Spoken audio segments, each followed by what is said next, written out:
Hey everyone, welcome back to another video. It is Francesco here. Today's video is going to be 10 ways to get organized. Now, from recent feedback, I know a lot of you guys have been pressing me to make these sorts of videos, and I will be making more of these. So hopefully they provide you with a few tips and tricks to getting organized in your daily routine. Now, just to let you guys know, I use all of these tips and tricks as I go about my day, when I plan my day and I do my freelancing work.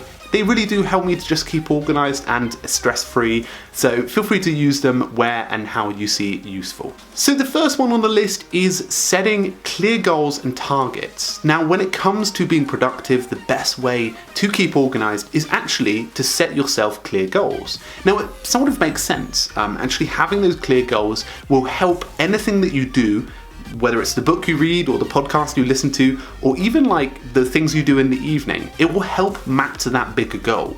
Now, when I look at my sort of monthly targets and 3 monthly targets, they all help to provide me with a bit of clarity of what I should be focusing on, and they really do set the stage for my day. So actually viewing or looking at your clear goals every single morning, or even just in the afternoon for 2 or 3 minutes, will help you to keep focused and to keep organized. The second tip to keeping organized is to craft a bit of space for yourself. I think this is a really important tactic to have. If you have a little area, maybe it's against the wall in the side of your house. I have the desk area, which is very helpful, but a place where you can call your own, that you can control the area, like you can control what goes there, really does gives you a bit of clarity. I remember in my previous house, I actually had a desk that I had all of my stuff on because it was a shared house, and it just provided me with a bit more control. Now, it's such a simple idea, but giving you this opportunity to store all of your items in one place, whether it's an entire room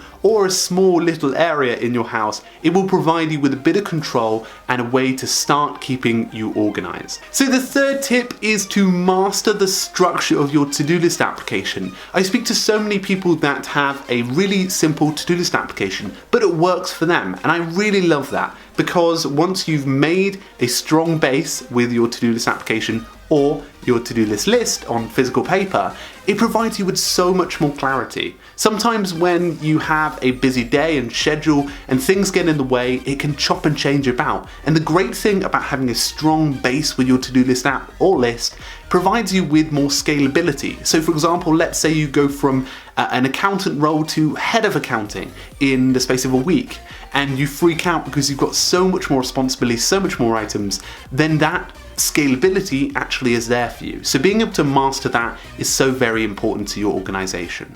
My fourth tip is to plan your week ahead the week before. Now, this is a really small thing, but can make so much value. I know many people who actually do Monday and Tuesdays as their planning days, which is absolutely fine, whatever works for you. But actually having your week planned before you go into it really does give you more chances of success and gives you a better outline.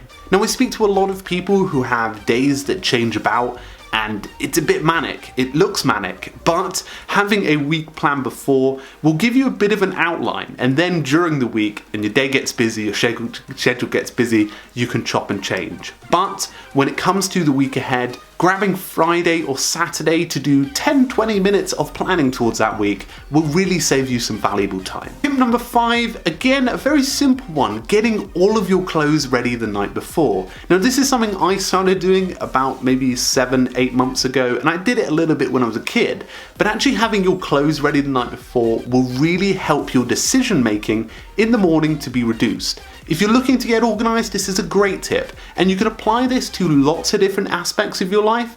Like, for example, I started putting my tea out with the tea bag in it, ready for the morning, so I literally just have to put the kettle on and pour it, versus actually finding a cup, finding the tea bag, and putting it in there in my early morning days. Tip number 6, another really simple one, is stick with fewer productivity applications. Remember, less is more sometimes, and I only keep to about 3 or 4 main productivity applications that I use across my day, and that's a maximum. That scales across all of the different aspects of my workload, and it's really simple to do that. Now, of course, you want to maybe try a few to-do list apps or try a few note-taking apps, but making sure you keep it minimal and resourceful will provide you so much more. So making sure you have less than more is very beneficial. Number 7 is reviewing your day before it kicks off. At the start of the morning, what I tend to do is grab my calendar, and that tends to be on my phone, and I'll just scroll through my day to make sure that I'm aware of all of the meetings that I have on and what I tend to think my schedule or even structure of the day will be. Now, having this little session with myself provides me with the ability to get a feel for my day and understand where I need to put my energy into and where I need to pause when I need to get there. Tip number 8 to getting organized is planning with subtasks or checklists will provide you with so much more value. So for example, if you have Evernote or even a to-do list application, using checklists at the start of your day will give you a really nice kickstart. What I tend to do in the mornings is if I want to have a good start to my day, I will do some really small, less than 5-minute items, and I'll do about 5 or 6, even 10 of them sometimes, to get the ball rolling. Now there's nothing worse, I guess, in my day than having a really stressful big task on in the morning. I want to ease into my day, and a lot of the time I'll do all of these short items to get the ball rolling. Now that might be completely the opposite to you. You might like doing a big, most important item as you start your day. I tend to have it after I do those sorts of things first, but it depends on totally what you are, but having that first task or those multiple tasks will help you to get the ball rolling as you go about your day. Remember, you want to feel like you're achieving stuff in the morning so that you can achieve stuff later on in the day and you can keep that momentum going.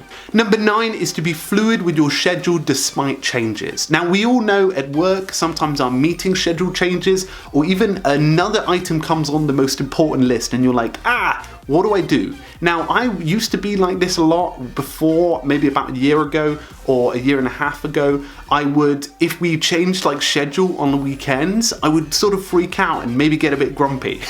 But actually having the ability to be flexible and sort of fluid with the changes in your routine will provide you with so much more. And they really did help me do that, and I found it so useful when I was a bit more fluid with the routine. So be open to that, and obviously don't spend all of your time in your to-do list application changing your day. You just need to spend 5 minutes. And one of my final tips that I probably came across in the last 3 months, but despite having a phone for many, many years, is actually organizing your home pages. Now, I have 2 simple home pages. I go on scroll. 1 is up the main apps, 2 is all of the additional apps. And actually having this level of organization and structure really has saved me huge amounts of time. Now, I didn't think it would, but actually having that set up has really provided me time. I used to download apps and just leave them everywhere, and now that actually has saved me a lot of time. So even 5-10 minutes fixing that in your evening might be very useful for the week ahead. So just before we go, a little bonus one from me. I don't check emails in the first hour. I find it very distracting when emails pop up, and especially when you want to jump on them and do them in the morning. Sometimes that can be quite stressful. So I try to avoid them in the first hour. Maybe you should try doing that as a way to take control of your mornings. Anyway guys, I hope that you enjoyed some of those organization tips. Hopefully they were useful. Let me know in the comments below some of your habits and routines that you found beneficial. I'd really, really love to hear that. Anyway guys, if you're new to the Keep Productive YouTube channel, make sure to hit that subscription button and the bell notification to get regular updates here on the channel. You can join the new Facebook group, the new podcast, and also just everything else that's in the description below. So feel free to go and check all of that lovely stuff out. Anyway guys, make sure to have a great week, keep productive, and I'll see you guys very, very soon. Cheers.